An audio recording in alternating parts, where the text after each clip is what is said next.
Saudações, queridos amigos, tudo bom com vocês? Bom, hoje a gente vai falar um pouquinho sobre o xamanismo e o new xamanismo, né? Ou o novo xamanismo.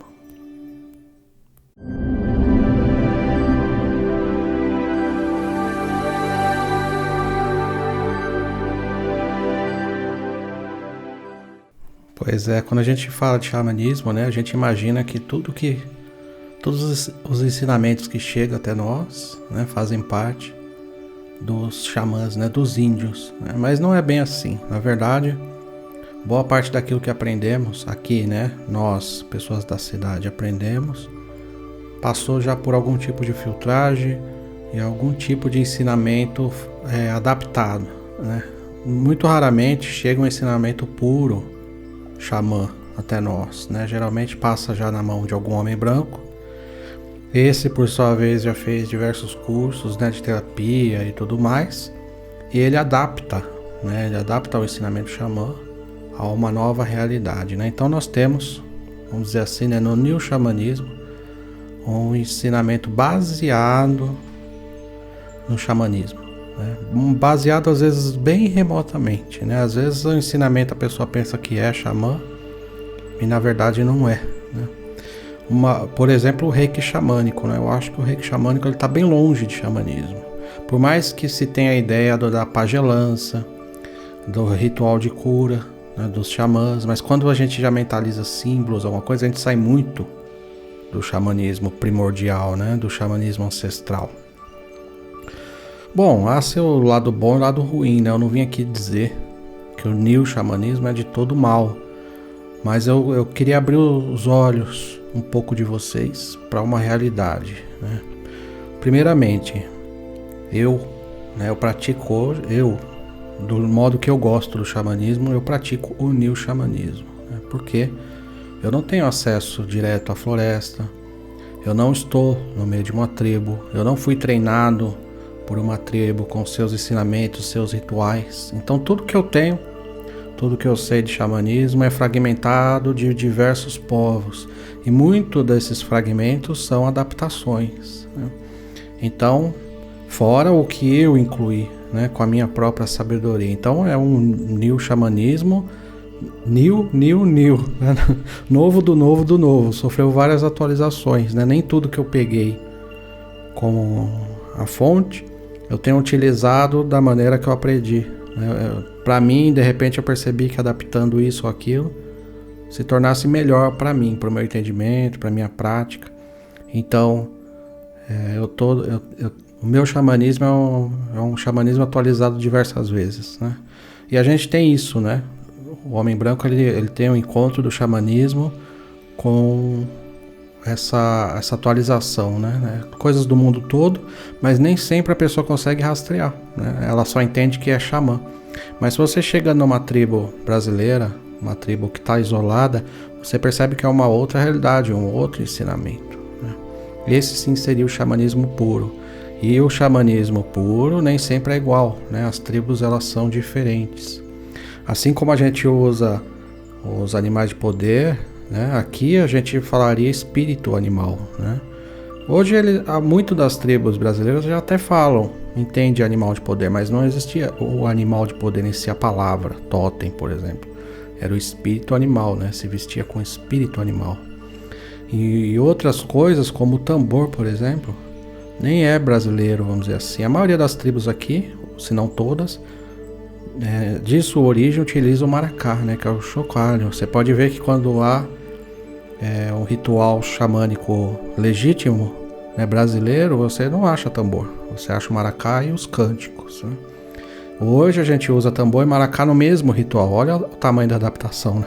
A gente pega o xamanismo do norte da América, o xamanismo dos chineses e xamanismo brasileiro com maracá e junta tudo numa coisa só, né? Num panelão.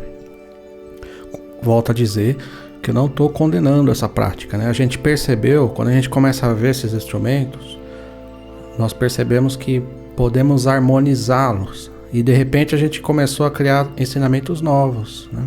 comparar o tambor e o maracá, perceber a energia masculina e feminina e tudo mais, né? O problema está em achar que o homem branco pode substituir um xamã, um xamanismo puro, um xamanismo ancestral. E isso é totalmente errado. Eu não sou substituto de um índio, de nenhum índio sequer, porque o ensinamento deles é realmente ancestral e eles estão, vamos dizer assim, no intensivo. Eu não consigo mensurar o tempo que faz que eu fui numa floresta. Eu não consigo imaginar quanto tempo faz. De tantos anos faz que eu não piso numa floresta. Não porque eu não queira, mas porque eu não tenho essa possibilidade. Minha alma pede, eu anseio de ir para a floresta, mas eu não tenho como ir, né? Pelo menos nesse momento. Então eu fico com esse desejo da minha alma, essa falta, né? Enquanto os índios não. Os índios eles acordam já numa aldeia, a maioria deles, né? Não todos, mas também até os índios que não estão na aldeia estão ligados às suas aldeias, né? A tribos, eu participei de alguns rituais com uma tribo indígena. Eles saem da tribo para ensinar o homem branco, né? Para fazer ritual conosco. E esses índios, pelo menos esses que eu convivi, eles têm que voltar pelo menos uma vez por ano para a tribo, para renovar seus votos, para pedir autorização para sair da tribo novamente e para renovar os seus ensinamentos. Por quê? Quando o índio sai da tribo e vai pro mundo, né, do homem branco, ele pode ficar vislumbrado, ele pode perder sua essência, ele pode começar com uma boa intenção de ensinar xamanismo, de ensinar sabedoria, e no meio do caminho ele se perder, ele se iludir, ficar ludibriado com as coisas do mundo. Então, pelo menos essa tribo que eu tive um tempo com eles, o xamã, né, o mestre de canto, né, que ensinava, nos falava que uma vez por ano ele tem que voltar para ficar um período na tribo. É como se fosse uma limpeza espiritual que ele tinha que passar, né, vomitar aquilo que ele teve que digerir durante o ano, né, para não se perder como um espírito ancestral, né, como um mestre xamã. Então perceba como o nosso mundo pode ser realmente uma grande ilusão, e sim, a gente sabe disso. A gente sabe que muitas das coisas é apenas para nos entreter, né? Nos tirar do foco daquilo que realmente importa, né? E a gente não tem para onde correr, né? Diferente do xamã que quando se sente que está se perdendo sua essência, ele pode correr para a tribo dele. Nós meio que não temos para onde ir, né? A gente tem que ter essa sabedoria, né? A gente tem que ter esse despertar, esse entendimento de que nem tudo que me serve é uma realidade palpável, né? Uma verdadeira realidade, né? Às vezes é por ilusão, né? Eu tenho que estar desperto para isso, mesmo utilizando a ilusão, né? Saber que isso é ilusão, né? E saber discernir o que é uma verdadeira essência do que é uma pura ilusão, né? Se hoje eu chegar numa tribo, meus amigos, com o xamanismo que tenho, eu me calo, eu não tenho nada a ensinar para tribo nenhuma, eu tenho a aprender. Então não adianta eu me achar o super xamã e saber que o que eu sei é muito pouco, é quase nada, perto do que os mestres, imagina os ancestrais dos índios, ancestrais das sabedorias que não foram acumuladas. E essas pessoas tendo ali o intensivo de estar na floresta, né? Eu não tenho nada a ensinar. Se eu chegar numa tribo hoje, eu vou humildemente me calar e vou prestar atenção, sabe? Para absorver o máximo que eu puder. Talvez se me perguntarem por curiosidade alguma coisa sobre a cidade, aí sim eu fale. Fora isso, sobre espiritualidade, eu não tenho absolutamente nada a ensinar a eles, né? E é isso que eu quero que vocês entendam. A gente está vendo, né, os índios se perdendo aí, vidas se perdendo, indígenas, sem nenhum valor, como se o xamã moderno, né, o xamã, o homem branco, pudesse substituir esses seres, né, esses ancestrais nossos, né? E nem sempre, nem tanto pelo ensinamento, pela sabedoria, mas por imaginarmos como é que estaria a floresta hoje, meus amigos, se não houvesse índio na floresta, se tivesse tudo deserto dentro da floresta. Como estaria as florestas hoje? Será que estariam intactas? Será que o que está preservado hoje estaria preservado se não houvesse nenhum guardião dentro da floresta? A gente precisa entender o valor dos índios. A gente está tratando eles como se eles fossem uma erva daninha, pragas. E as vidas vão se perdendo e a gente não se dá conta que é o mesmo da gente ser criado numa família e mais lá na frente pegar os nossos avós e jogar fora, tacar fogo neles, né? Matá-los.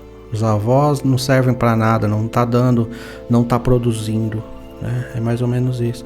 Não percebe o valor desse ancestral, né? Desse avô que teve na nossa vida e que tem como uma base, como raiz das nossas origens, né?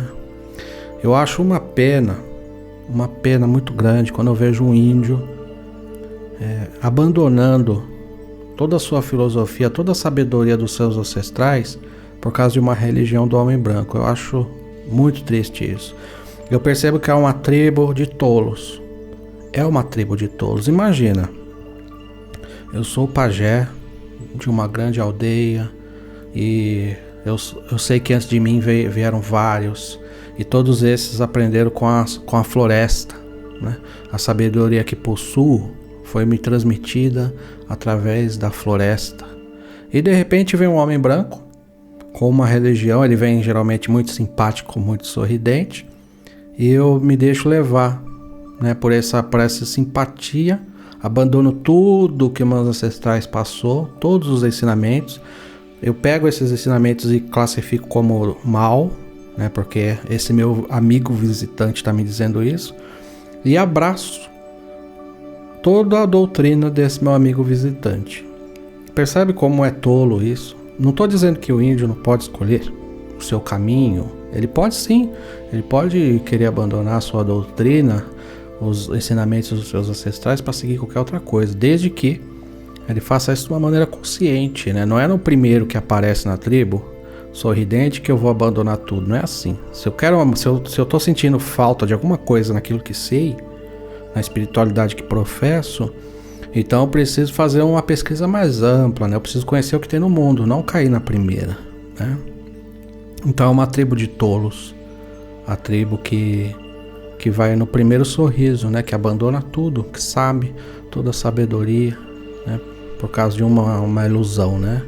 E amigo é aquele que entra na minha casa e respeita aquilo que tem na minha casa, sabe?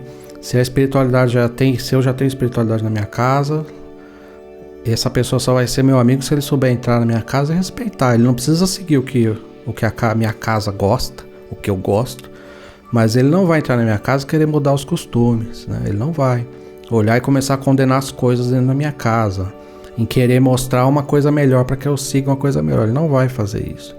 Ele pode me apresentar algo melhor, mas a decisão é minha, né? E se ele ficar insistindo em querer mudar os costumes da minha casa, ele vai ser convidado a se retirar, né? Porque amigo é aquele que respeita o outro, né? Respeita o amigo, não quer mudar. Talvez melhorar, mas não mudar, né? E melhorar a gente diz em qualquer outra coisa, menos em crenças, né? Eu não posso querer falar que a minha crença é melhor do que a do meu amigo, eu não tenho esse direito, né? Se eu chegar numa tribo indígena hoje, qual direito tenho eu de querer mudar qualquer coisa dentro daquela tribo? Crenças daquela tribo. Eu tenho que aprender. Sabe, eu sei que ali tem uma riqueza de sabedoria. Quem sou eu para querer mudar aquela tribo? Para qualquer crença que seja, né? Então, eu percebo que assim, né, os índios, né, esses que se convertem, muitos outros são muito inocentes, né? Eles estão ali, eles já têm uma comunidade, um modo de vida, e chega o homem branco muito esperto, né? O homem branco, ele é muito malandro, né? Geralmente, né? Então ele sabe enganar. Se ele sabe, o homem branco sabe enganar o homem branco, né? Quanto mais chegar numa tribo indígena que não tem essa maldade que nós temos, né? Então, infelizmente, né? Muitas das tribos caem como tolos, né?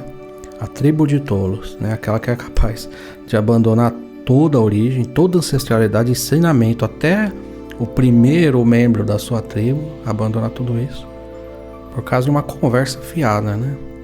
Então, meus amigos, percebe? O que eu quero trazer para vocês é isso. Existem vários xamanismos, né?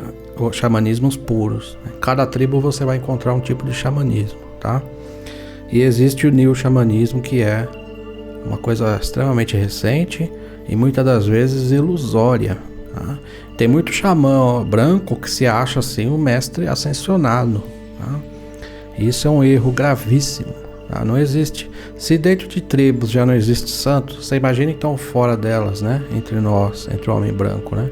Não existe nenhum homem branco, xamã, né, que segue de algum modo ensinamentos da floresta, que possa se colocar superior. E o que eu conheço, o que eu já vi desses mestres que se sentem superiores é uma coisa de louco, né? É a grande ilusão, né, do ensinamento já cheio de ilusão, deixando o ego da pessoa se sentindo, né, ali o santo, né, o grande pajé. Percebe-se que o homem branco, muitas vezes, quando ele encontra o xamanismo, ele se coloca como um ser superior, né? Ele se sente como um ser iluminado. E é uma terrível ilusão, né? Aquilo que os meus ancestrais da cidade fazem com a floresta, cada árvore, né, derrubada, cada índio morto, também cai sobre o meu karma. Porque eu compro móveis de madeira, eu de algum modo, não só os móveis, mas de algum modo, eu patrocino isso, sabe? Se o cara sente lucro em entrar numa floresta e derrubar áreas gigantescas de mata virgem, é porque tem comprador, né? E às vezes o material chega a mim sem eu saber a sua origem, né? E nem tem como rastrear. Até carimbos, né? Carimbos e assinaturas, deixando aquilo legal, é comprado. Tudo isso é comprado, né? Só a solução, a grande solução seria uma lei bem rigorosa, né? E que se cumpra, né? A floresta ser protegida mesmo, né? Uma pessoa que matar o índio ser condenada mesmo, ser presa, né? Ser presa como qualquer um outro assassino, né?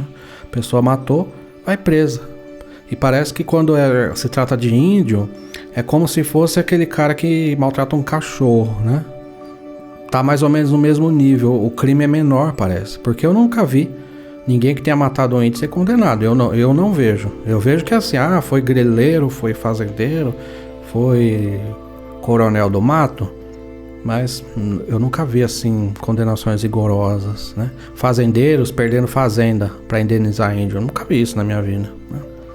Então, existe 2 pesos e 2 medidas, né? Para um assassino na cidade que mata uma mulher, um homem, uma criança, e um assassino na floresta, né, que mata um índio. E eu sou igualmente culpado, né, porque eu e todos nós precisamos exigir, né, que as leis sejam duras, para que se mude de verdade, né? Enquanto as leis são brandas, porque nós também assistimos de uma maneira muito branda, e as coisas vão acontecendo, e aquilo que chega, né, matéria-prima na minha casa de madeira, eu não sei bem de onde veio, né? Pode vir de uma reserva que seja renovável, né? Ali a pessoa usa a madeira e planta de novo, e usa e planta, e ela fica remanejando, pode ser. Como também pode ter coisa aqui na minha casa, livros, matéria-prima de borracha que veio da floresta amazônica, de uma área totalmente ilegal. Pode ter, né? Dentro da minha casa eu não sei, tá? Se não tem lei que se cumpra, né? Se não tem fiscalização realmente rigorosa, como eu posso garantir, né, que aquilo que chegou na minha casa com carimbo de madeira legal é verdadeiramente legal, né? O pessoal é isso. Do mesmo jeito que há, né, corrupção no manejo com os índios, né, no trato, há corrupção também no xamanismo, tá? Tenha isso em mente. Quando você vê um homem branco falando de xamanismo, não coloque como um xamã, não coloque como um xamã indígena, tá? Entenda que é uma pessoa que se voltou novamente para a floresta, é uma pessoa que despertou novamente para a floresta. Então é uma criança ainda perto dos ancestrais que já estão na floresta, tá bom? Bom, pessoal, é isso que eu queria dizer para vocês, viu? Que sirva assim de discernimento. Espero que algo nesse vídeo seja proveitoso a você. Gratidão a todos os patrocinadores, apoiadores, a todos vocês que acompanham esse canal. Sejam muito abençoados. Gratidão profunda e até muito breve.